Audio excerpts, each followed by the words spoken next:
അപ്പൊ എന്താണ് പറഞ്ഞത്? ഭോഗങ്ങളെല്ലാം ക്ഷണപ്രവാചഞ്ചലം വേഗേന നഷ്ടമായുസ്സുമോർക്ക നീ വന്യസന്തപ്ത ലോഹസ്താംബു ബിന്ദുനാ സന്നിഭം മർത്യജന്മം ക്ഷണഭങ്കുരം. അല്ലേ? ഈ കാണുന്ന സുഖസൗഭാഗ്യങ്ങളൊക്കെയും ക്ഷണഭങ്കുരമാണ്. നമ്മൾ വിചാരിക്കാത്ത നേരത്താണ് ചിലപ്പോൾ പലതും സംഭവിക്കുന്നത്. അല്ലേ കുട്ടി? അല്ലേ? അല്ലേ? നമ്മൾ വിചാരിക്കാത്ത നേരത്താണ്. ഏതാണ്? ഒരു രാവിപ്പോൾ ക്ഷണം അങ്ങോട്ടും ഇങ്ങോട്ടും.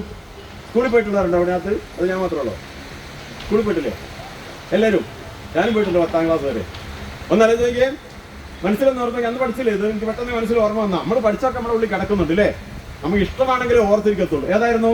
രാവിപ്പോൾ ക്ഷണം അങ്ങോട്ടും ഇങ്ങോട്ടും ദേവൻ സൂര്യനുദിക്കും ഇക്കമലവും കാലേ വിടർന്നിടുമെന്ന് ഏവം മുട്ടിനകത്തിരുന്നളി മനോരാജ്യം തുടർന്നിടവേ ദൈവത്തിൻ മനമാരു കണ്ടു പിഴുതാന്തീന്ദ്രന പത്മിനി. ഇത് പഠിച്ചിട്ടുണ്ടോ?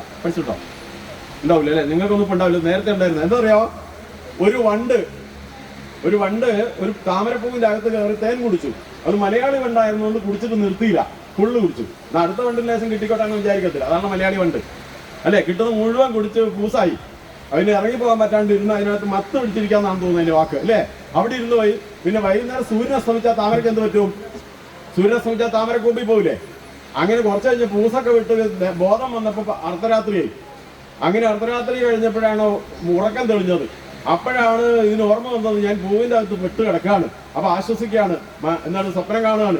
എന്താണ്? രാവിപ്പോൾ ക്ഷണമങ്ങൊടുങ്ങിടും ദേവൻ സൂര്യനുദിക്കും ഇക്കമലവും കാലേ വിടർന്നിടുമെന്ന് ഏവം മുട്ടിനകത്തിരുന്നടി മനോരാജ്യം തുടർന്നിടവേ ദൈവത്തിൻ മനമാര് കണ്ടു പിഴുതാൻ ദന്തീന്ദ്രന പത്മിനി.